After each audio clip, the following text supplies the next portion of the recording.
Welcome back to Curse, Code, and Crown, a live play Dungeons & Dragons 5th edition podcast featuring a fully original world and campaign. I am the wizard Cronox, observer of time. Curse, Code, and Crown features our regular voiceover artists and improvisers, Laura Elizabeth as the Orc Count Eta and Princess Gwendolyn, Tyler Hewitt as Makka Deathcap, and Ryan LaPlante as Duncan Danno, alongside our dungeon master, the incredible Tom McGee. So get ready for an adventure including thrills, chills, and hope for a brighter tomorrow. It's time for Curse, Code, and Crown! Our story began when a turtle decided to leave his swamp. He now returns in chains. Makka, Gwendolyn, Eta, and Duncan, you have been taken captive by Ginkgo Greenleaf and his small delegation of incredibly large, incredibly deadly-looking turtles.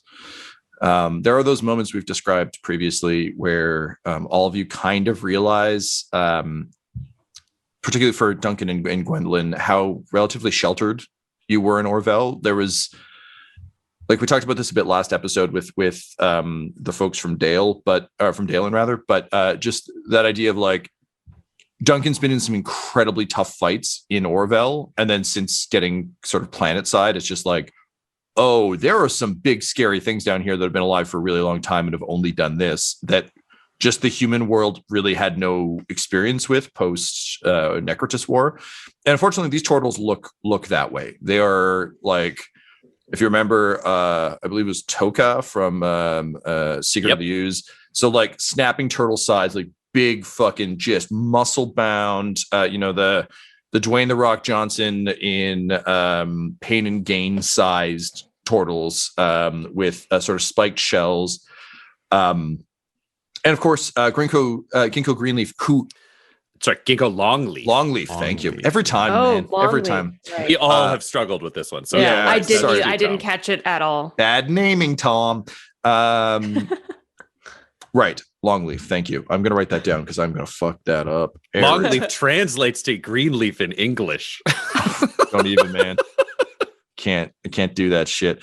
It's even got alliteration. Like I even followed the Marvel rules of Peter Parker, Reed Richards, Sue Storm, and it still didn't work. So thanks for nothing, Stan Lee. Peter Parker, Bruce Banner, and Ginkgo Longleaf. He's the greatest superhero of all. Ginkgo Longleaf. What's his power? He's got long leaves. Kirby's just like, political machinations. Kirby's like, pulls his cigar. He's like, just give me 4 hours, Stan. I'll get it done.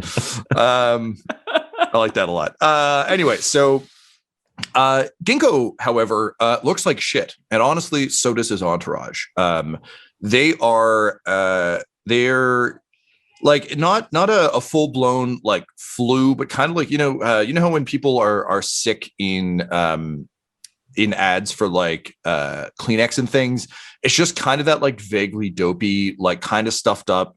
Their turtley eyes have like a sort of a crusty kind of discharge under them that almost looks like tears. There's a lot of sneezing and horking and spitting going on, which is like really unsettling from like giant turtles, but it's what's going on.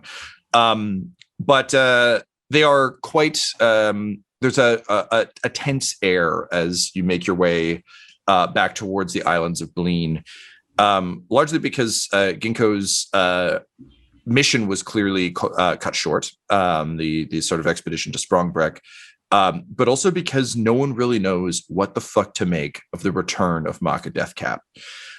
They've said nothing about this. They are clearly, Duncan, you would notice that the soldiers are well disciplined, despite being real tough. Like we're talking like dock worker thug level. Like these guys will not only fuck you up, they'll also just go in there and fuck up your ship level guys. And yet they have seemingly some element of military discipline. There's none of the because I think you would probably draw a parallel between these guys and thugs you saw back in Orville about just like, yeah, these are like, when the moneylender is going around, who goes with him? Oh, it's like 4 giant fuckers who look like these guys.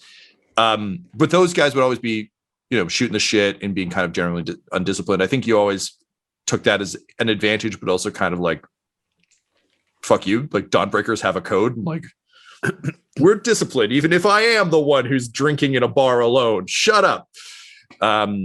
So you notice it. You clock that these guys do seem like professionals, and I think that adds to your sense of maybe I shouldn't try and fight all of them right now. Well, he doesn't need a diplomatic incident anyways. Like this is So on that note, you're being marched back towards the islands of Bleen, leaving Fortress Sprongbrek far behind you. You've been marching for a few hours. You have been told that the sort of like boat network that will take you into the islands themselves is not far from your current location now after walking for a few hours. But it does mean that the four of you get a chance to talk. They won't let you have like a big long conversation, but you can definitely have muttered sort of like little interactions here and there.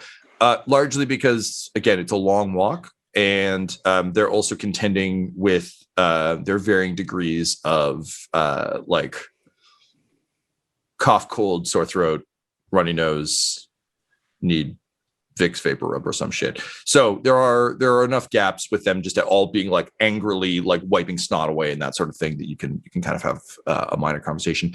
I think first of all, let's just kind of hear where all of you are at, because if you'll recall, you were kind of like ambushed out of nowhere. So Ryan, you kind of already segued into this. So where's Duncan at with this? What's going through Duncan's head as you're being marched? Duncan is supremely bothered. He should not be subject to this court, but if he's going to be, then he is. I think his primary focus once they arrive, because he doesn't think anybody on this walk is going to listen to like anything. He knows, okay, worst case scenario, he and Makka have to go to court because they both actively partook in this. But Gwendolyn was like in a different body and in a different room, and Ida had no idea what was going on. So his first plan is to just get them the fuck out of the case if he can, and then try to argue for necessity and maybe win over the Turtles to go against the Sinkai because they seem fucking awful. Also, he's kind of fucked up about the idea that Sinkai may have brought people to this planet. That's just a dark hovering thing in the back of his head that he heard from the dwarven person at the end of the last thing. And that's kind of messing with him a bit. Yeah, fair enough. It would, and it should. Laura, where is Gwendolyn at with this? Gwendolyn's pretty annoyed. Mm-hmm. Basically she spent, a while being a prisoner in her own body, prisoner to like Karen, mm-hmm. and then out of her body, not knowing, if she was going to survive, and then to immediately be taken prisoner is like not sitting well. So there's a lot of harumphing going on. Okay. A lot of like kind of like dirty looks being thrown at like Ginkgo. I love that, and the other turtles as a suit of armor, and like this is like having done some mask work and like observed a bunch of mask work. 100% a thing you could do, but just like throwing shade with an armored helm is so different from like giving side eye because it's literally like that jaunty angle at which the helmet turns. Well, she has. I also think there's a lot of like if you like turn to the side and be like kind of like looking back. Yeah, 100%. And then looking forward again. Like she also has a metal face of her own now, though. If we remember, she got that at the end of the session. Which is like, I wouldn't say it's a scowl, but she's not. It's not like it's an imperious look kind of thing. Now, yes. for my own clarity, because it's been a hot sec since we last played, and by a hot sec I mean we are recording now in April. We recorded last in November. So are you wearing the face on the outside of the helmet, or are you wearing it inside the helmet so you can like crank down the guard? I think it was inside. That's kind of what I remember. I think that's what we said. Yeah. Makes sense to me. Yeah, great. So it'll be like basically like pulling down like yeah. Well, so what I particularly love about that then is so the cut eye is like full head tilty cut eye, but then also inside there's just like an expressionless, scowling metal face. So it's like equally upsetting. That's great. I love that. Very good. I'm getting like strong Destro from G.I. Joe vibes now from Gwendolyn. Just like in my head, I know it's probably not the shiny, but in my head, it's just like a chrome face. It wouldn't be based on the materials Karen had access to, but like a boy can dream. Ita, you have only recently joined the party. However, you do feel they're the best chance you've got at unraveling exactly what's going on in the Empire of Numbers, both in terms of like the threat to your person, but also as someone who is a big fan of ordered systems. The idea of this is bad. Math is clean. Deception, betrayal, and people are chaos. And it is too much for one orc countant to solve, but perhaps with a retinue, you can have some help. That said, weirdly kind of similar to Makka, I think your world has been so laser focused on your studies and your areas of interest in academia that you kind of went from 0 to 100. Like it was like,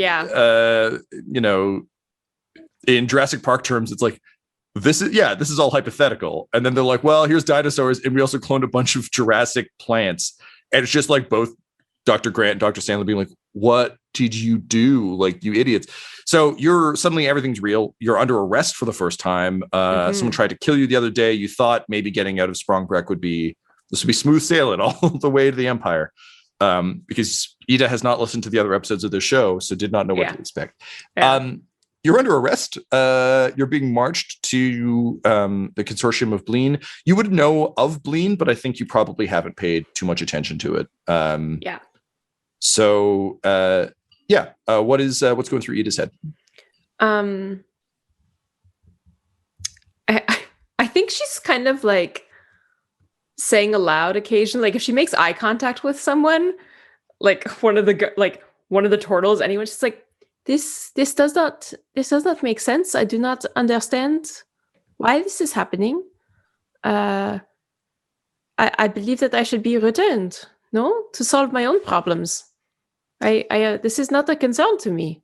And why is this happening? Ginkgo turns around and just like horks out just a mouth full of a gooey black substance that just hits a tree casually. And he turns back and he says, if I had $1 for every time someone tried to get out of being arrested with, it's up to someone else, I would have so many Bleen bucks, I could buy a hotel. Shut up. I mean, to be clear from the side, though, she actually was uninvolved. These two had nothing to do with it. Makka and I were going to have to try to see what plea bargains work or technicalities, but those two, no idea what happened. Yeah, that's fine. That's what courts are for. If indeed you are not involved in any of this, you will be fine. But please, for now. And I raise my like assumedly manacled hands. Yep. Just put a finger up. It's just like, also you appear to be quite ill. Do you not have physicians? Also, is it contagious? And he just kind of chuckles and shakes his head and he says, we don't know. We haven't had visitors. We have physicians. We're very, very advanced. We have lots of resources available to us. And then he like sniffles and does that like that thing that only like people who have like terrible allergies or anything else do, where you've given up. So it's just like full like arm across nose, like wiping snot up the side of his face, but clearly could not give a shit as long as it's out of like the vicinity it's in right now. Just kind of like, shakes his hand off and he says, we're fine. It's not nothing, but it's not the worst. Now, please just shut up. Let diplomacy work. And to himself, Duncan just thinks this is going to be the longest, grossest journey he's ever been on. Yeah, I look to the other three. I'm like, does diplomacy mean being silent? Is that what this is here? Is it different than it is in the Empire of Numbers? Generally, diplomacy involves speaking, conversing, having a dialogue. No? One of the turtles leans down, and she just mutters, "Yeah, listen, you're correct. He's a bit of an idiot.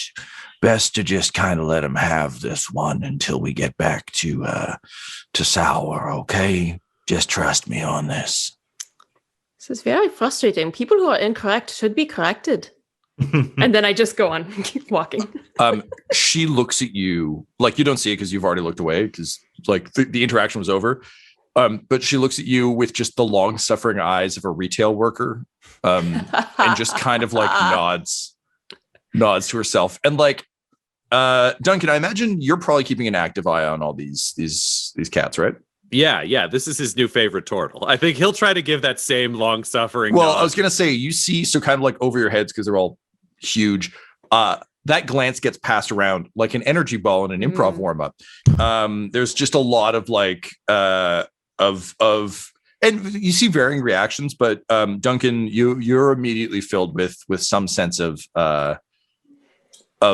kindred spirits. Yeah, and also like opportunity, legitimately, because it's just like, again, in terms of, we talked a lot about the idealized version of the Dawnbreakers that existed in Duncan's head from childhood, of just like, this is what it would be. And it very much is like a musketeers being like, yeah, okay, fuck it, you're right. They all have like their own version of it, but it's a lot of like, they're all in full agreement with Ida. Like, there's no question that these turtles fucking hate Ginkgo Longleaf.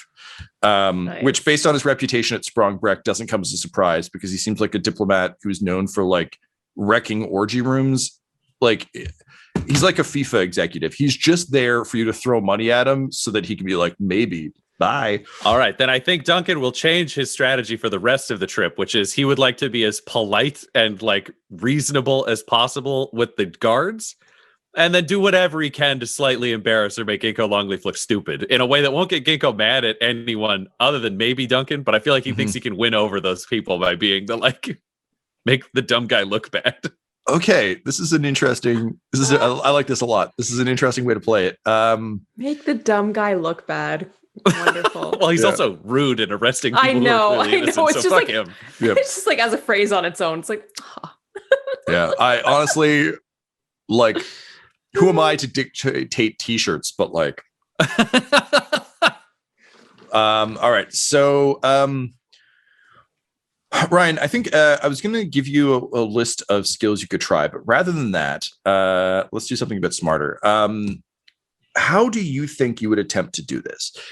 Keeping in mind, this is a relatively uneventful trip. After, based on your adventures in the Shadowlands, you've actually essentially neutralized one of the biggest threats to this entire region. Because that whole situation is under new management and being reworked.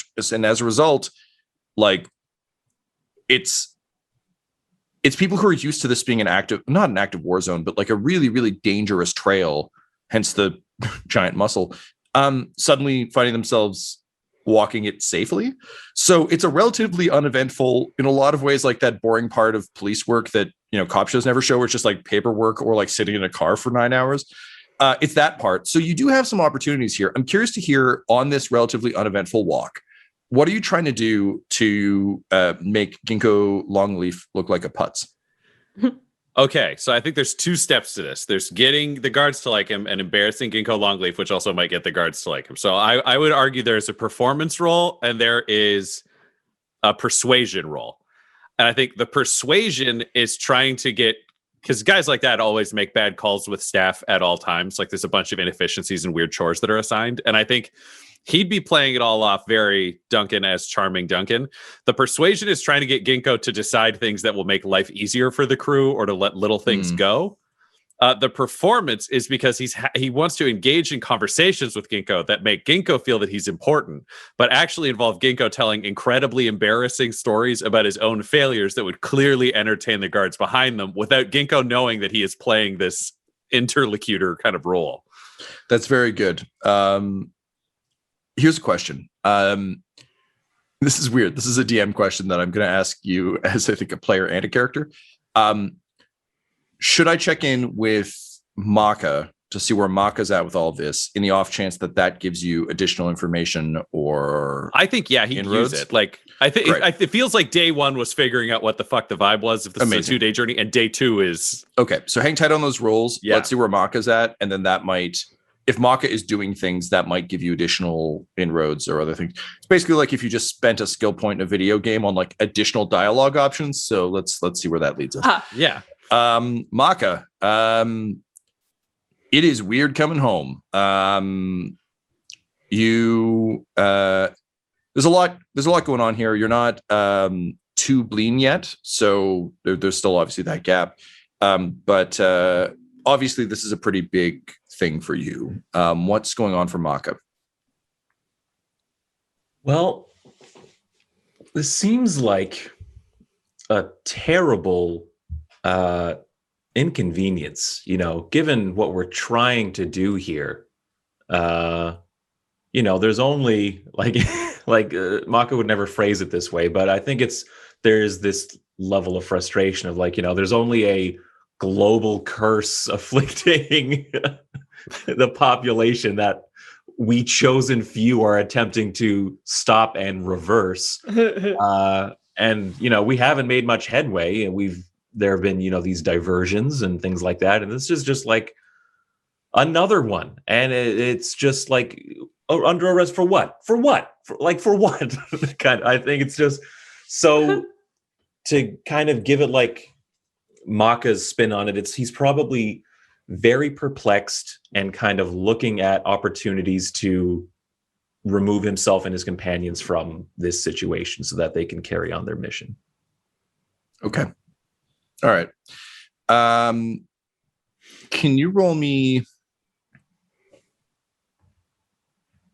Well, you may not need to roll for this. Would Makka be doing that by observing the situation and trying to kind of pull things from it? Or given that Makka does tend to lean a bit more blunt, is that frustration, which I don't think would come across as like anger, but like, are you just blatantly asking them these sorts of things, or just like, I need to go unleash panthers? Yeah, like I guess I'm basically wondering if you're like the character in usually like a disaster movie, like an Independence Day or 2012 or Day After Tomorrow, who's like, no, like the FBI shows up and arrests you right before you're going to stop the calamity. And you're like, you don't understand. If we don't do this, Dante's Peak is going to explode. They're like, we got to hold you to just slow the plot down a little bit. And it's just like, are you yelling at them about this, or are you just trying to find, basically, are you taking Duncan's approach to try and find the spots where you can add those wedges, or are you making the sentiments you just expressed clear to them? I think he's taking information in. I think he would be asking about like, what are the charges? Why are my companions being charged as well? That kind of thing. But also, if the evidence is there that maybe this is where we need to go as well, like day one of this thing, kind of observing everyone is sick and hearing that like physicians and healers are confounded by it. Is this the mark of whatever curse is keeping people from keeping the cycle from going on, kind of thing? Is this the mark of something greater that we've been fighting against all along? Yeah. Okay. I like that. So I think the day one label is valuable now. A few of you have sort of spoken about it. We're kind of circling it. So we're going to say this is a 2-day journey, just for ease of our brains. But as with a lot of the way we've been playing this game, I don't want you to think about them as like, oh, we have so much time, and like at the campfire we can say all this stuff and blah, blah, blah. Like it really is, if prisoners were being transported, unlike a lot of movie sequences where it's like, oh, like I just watched 3:10 to Yuma in prep for a different show we do. And like the amount of just conversations they have with Russell Crowe being like, I'm going to convince you of things. And they're like, no, maybe. It's insane. It's like such a wild crutch. I'm just going to bring you up to speed like the beginning of Skyrim on this prison wagon. I love that a modder just took that scene out being like, it's a better game. And I'm like, no, man, you got to see that guy on the cart. All that to say, It's going to be 2 days, but it's not a chatty 2 days. So as we've already been describing, I like the idea of day one being an observation day, and day two is kind of the tactical day where like Duncan takes his shot at trying to embarrass Ginkgo and get the soldiers on side. I guess what that means is we can kind of take this as you get one major action each day. I think, Laura, I like where you're at with Gwendolyn and Ida, that they aren't actively doing anything. Because I think Gwendolyn's first reaction would just be like, for someone who's had nothing but freedom forever to suddenly have none 3 times in a row. Like, we've seen it in real life right now during COVID, just the amount of people who are like, I've never been told I have to wear a thing before. Fuck you. So I like that. And also Ida just being confused based on rules, I think is delightful. Yeah. Duncan is observing to see how he can fuck things up. Makka, roll me a nature check, please, to see if you can ascertain whether the sickness is related to the curse. You either die at the hands of a Karen or live long enough to become one. 11 nature. The Karen rises. 11. Okay. So as a long ago, when you went by Tenga rather than Deathcap, you were an apothecary and you spent time that era of your life is very foggy at best. But because those skills transferred over to your gravekeeper duties, I think those things stand a bit higher in your recollection. This definitely does seem abnormal. This isn't something you're familiar with from total physiology. It's not something you've seen before. It looks similar to a bunch of other stuff you've seen, but all of the symptoms don't add up to anything that you can easily pull to mind. That said, it's been a long time since you've dealt directly with sickness. Mm-hmm. When you were sort of creating various cures and tonics and remedies with the cluster and with the spores, it was a much different beast. It wasn't like, you've got a cough, this will fix that. It was more, to some extent, holistic, but also just a different vibe. Because you were, rather than looking at ingredients and mixing them, you were communing with the ingredients and almost orchestrating them, right? Yeah. So this does look abnormal, though, as you would understand it. Unfortunately, with an 11, you can't tell much more from here. But it's definitely enough to suggest that, yes, this might be something bigger, but you'll likely wait until you reach Sour to know more. So the first day passes then with that. Do you make overtures about your compatriots not being involved? Yeah, definitely. Yeah, I think even almost to like prove a point, I would like gesture to Duncan and be like, "Who is this man to you? Do you know his name?" Weirdly, Makka, you find that more so perhaps than Ita, you're getting the cold shoulder from everyone. No one is acknowledging your questions, speaking to you. They are just giving you like full, for lack of better analogy, full Amish shunning treatment, where it's just like you're present, you're in chains, but they're not acknowledging you. Then, like someone who's being ignored but knows they're right, I just start talking louder. Just, who are any of these people to you? I am Makka Deathcap. You know me. You have charged me with a crime. Yes. But who are they to you? What do they mean to you? Just being ignored. It's being loud and being ignored. This is a bold one for Makka, I think. Can you roll me an intimidation check? It's not that you're physically threatening them. It's just you're just trying to get aggressively louder. Can you bully them into communicating? Yeah, honestly. It's a 10. They are well disciplined. They just kind of let you go. For the guards, you get that sort of professional prison transport vibe where it's just like, they're used to people protesting. That said, these guys aren't cops, right? Like they're meant to protect Ginkgo on his travels. Ginkgo himself seems to be frustrated, but is also just trying to stay looking like a cool guy while dealing with the face explosion. And so you can tell he's irked, but not so much so that he's going to respond. By the end of the first day, Makka, your efforts having been somewhat unsuccessful, I think you determine that you know that Bleen is big on. There's a big court system, a lot of lawsuits. These were all things that you paid no attention to. I but very much like lived on the outside of that. For sure. But I think you were aware in a distant way, largely because the people who came in search of you would often mention it. And you got dumb requests like, I need like a hex to, I don't know, win a property dispute, which was just not at all what you were Just these about. people bringing the noise of their lives into my swamp. Yeah. So I guess all that to say, you're familiar with this noise. This noise Trekking it. tracks for you. And then there was this fast talking donkey who showed up, and then you had to go on a big quest.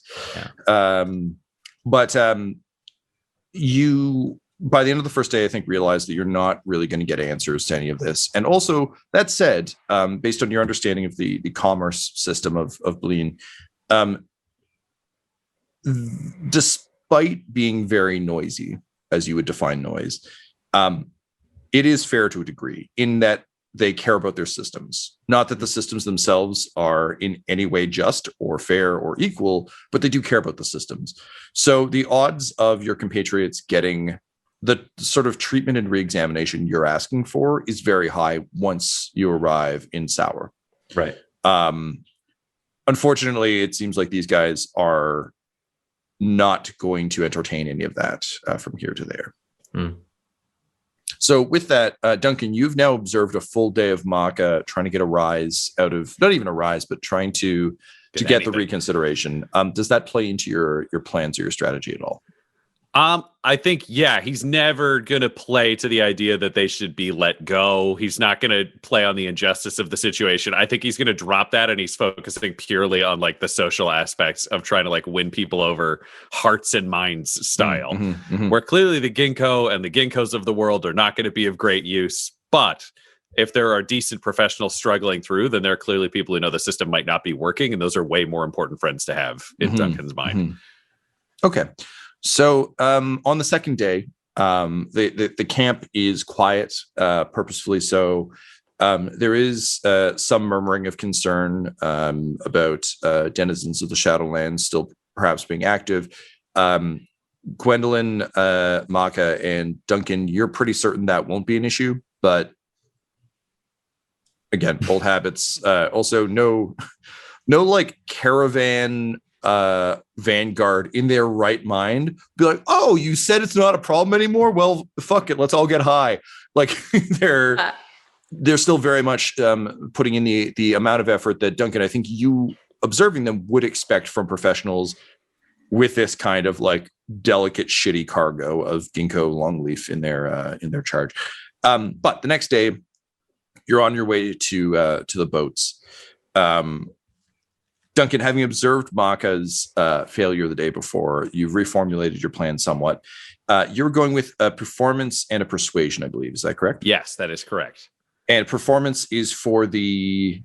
Performance is to have the conversation with Ginkgo where he tells me stories, not aware that he's making himself look dumber and dumber. So that's the performance. And then the persuasion is perfect. Is for the soldiers. I'll give you advantage on the persuasion based on your observations of how Makka approached things.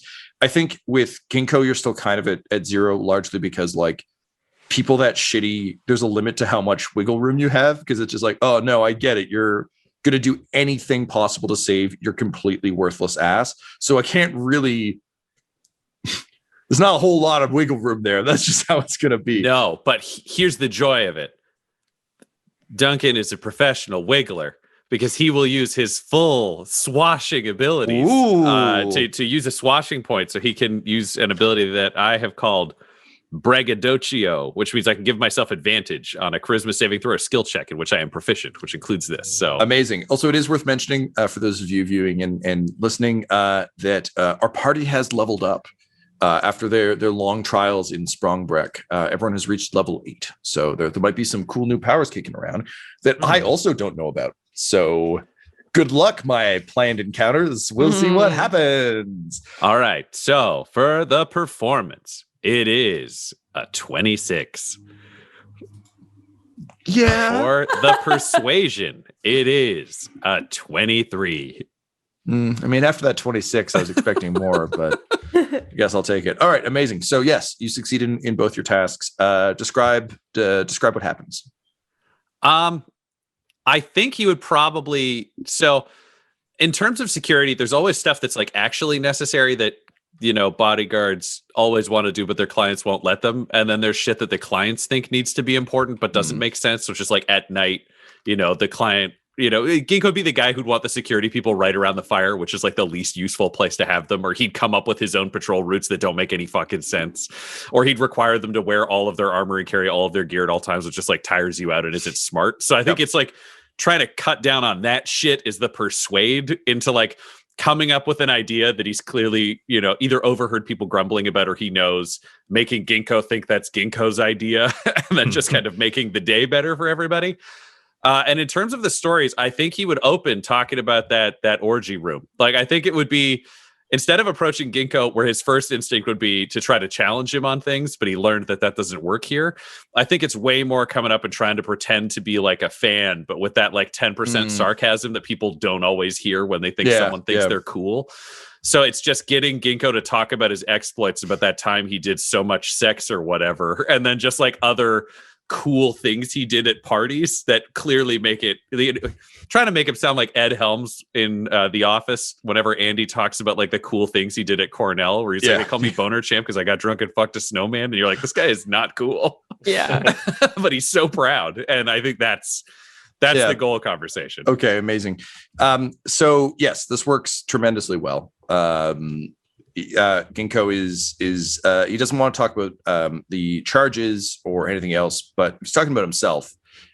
He's there, and also like you get the sense from the way he's telling the stories, and I like the Andy Bernard piece a lot. Like, I think that is a good baseline for Ginkgo, someone who truly thinks that they're very important, but with any amount of examination is blatantly not. You can tell that like no one has ever asked him about this stuff. No one wants to hear about this stuff because everyone does think it's kind of gross and dumb. As you would have observed, Duncan, like Sprongbreck is a fucking hard sell to any proper diplomat. Like, no, unless you're again like continuing to shit on corrupt FIFA execs. If you're just there to like get a bunch of bonuses and free stuff and like enjoy yourself and then go home, amazing. If you're actually there to try and sort out trade, you're fucked. Like, that is not going to be a great time for you. So sure enough, the soldiers clearly agree. There's a lot of chuckling. Those knowing glances keep dancing around. Ida, I think you're just confused as to why anyone would brag about like the various places they threw up in an orgy room. Based both on your academic understanding of orgies and vomiting, neither of those things really should sync up in any way. Like, there's no harmony there. Gwendolyn, for you, weirdly, you're having not necessarily like happy nostalgia, but like a solid degree of nostalgia. Because like the court of Orville, as we described, like a lot of the representatives were just like hardworking people who were kind of like there to kiss the ring. But like in terms of some of the higher level courtiers, like you fucking remember this sort of shit. I don't think Orville's style was necessarily orgy rooms, but it was definitely like the amount of noble people cheating on other noble people in like, you know, whatever closet or bedroom or sitting room they could find. Like a lot of like Bridgerton or fucking Downton Abbey level shit, where it's like very blatant, but that was part of it. And like, you recognize this. It's just weird that it's a giant turtle person talking about it, because it's just different from like, a kind of paunchy, unimpressive guy who's like, oh yeah, I have lots of sex. And you're like, sure, man, whatever you say.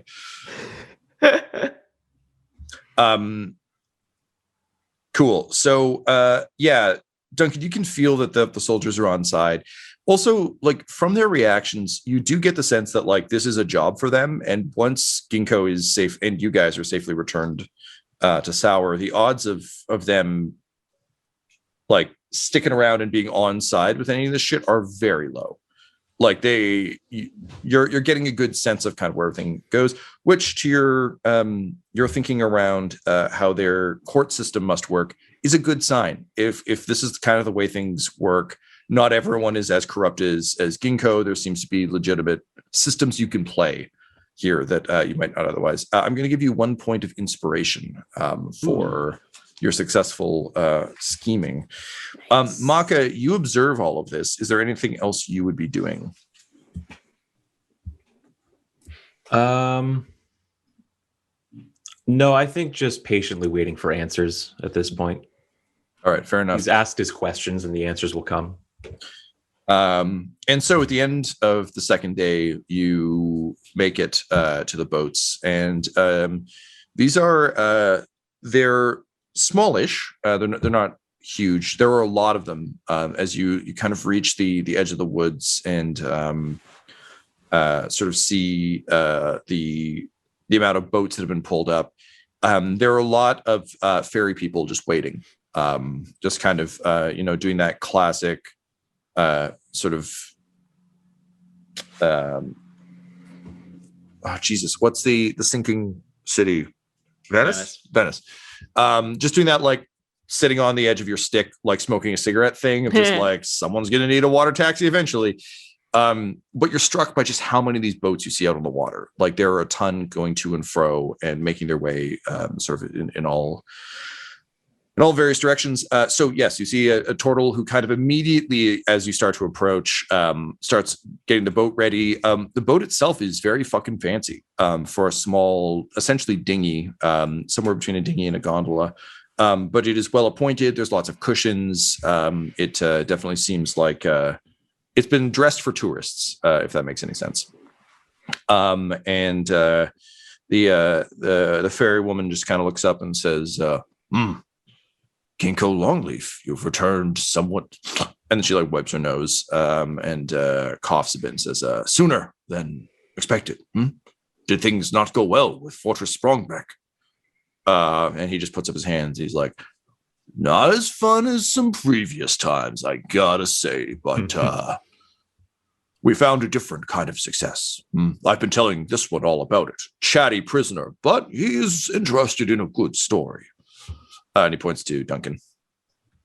Correct. I've learned a lot about his ambassadorship and the things he gets dirtied down with. And she just kind of gives you a strange look. It's a look that, Duncan, you're becoming familiar with people who kind of only know of humans as mythical creatures who exist in legend.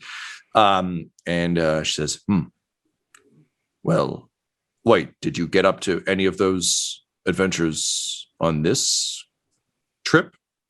And Ginkgo just shakes his head sadly. He's like, no, unfortunately, other matters pulled us aside. No fun for me this time round. And she just quietly pulls the plastic off the seats and just like tucks them back under. And she's like, great, then come on aboard. And with that, you all pile onto this dinghy, and the non-Venetian, definitely Venetian gondolier, she kind of gets up on the back, takes that big pole, and just kind of edges you off the edge of the shore.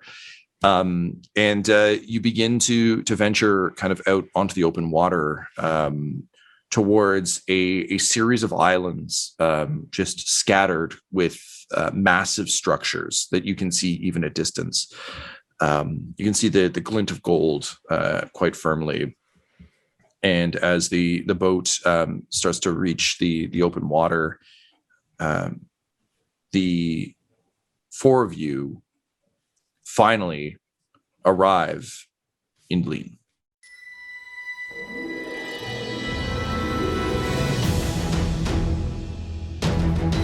This episode of Curse Code and Crowd Sound was mixed and edited by Laura Hamstra, and the campaign was created by Tom McGee. Our original theme music was composed by Landon Knoblock, and Curse Code and Crown's logo was created by the brilliant Decapitated Markers. If you want to follow our players or our DM on Twitter, you can reach out to Laura at EL Hamstring, Ryan at the Ryan LaPlante, Tyler at Tyler_Hewitt, Tom McGee at McGeeTD, or you can message our whole company at Dice. So please, join us again for more Curse, Code, and Crown! Dum-Dums and Dice has to give a special thank you to the supreme beings of our Patreon at this time: Christian Menicola, Long, the Half-Blind Prophet, James Cuellar, Charles Grams, Christopher Little, Sue One, George Dolby, One True Artistry, Orion Birchfield, Lord of Bradovic, Noel Lewis, Scott Garland, Anthony Griffin, Chet Awesome Laser, Jordan Neesmith, Benjamin V, Gavin and Abby McDonald, Taryn Hefner, Cade Peters, Richard Cranium, Christian Mendez, Anna Zed, Eric Williams, Logan, Fire Unfriendly, Great Dane, Acrix, and Jill and Noel LaPlante. If you want your name to be added to this list, you can join our Patreon too at patreon.com/dumdumdice. Thanks to them, and a little bit of thanks to you.